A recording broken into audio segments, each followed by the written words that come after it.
Welcome back to Get Fed by Prachi. Today we are making veggie tacos.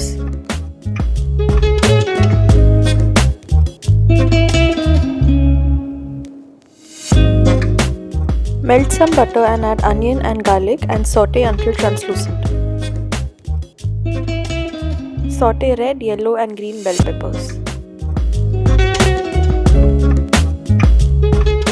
Now simply add boiled kidney beans, boiled corn and jalapeno. Season with salt, cumin powder, ketchup and some tabasco sauce.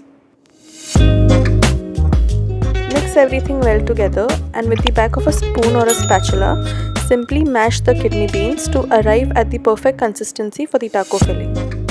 The final step is to assemble the tacos. Start by placing some shredded lettuce to avoid the taco shells from going soggy. Then simply place a prepared kidney bean filling and top it up with some processed cheese. Delicious veggie tacos are ready to serve.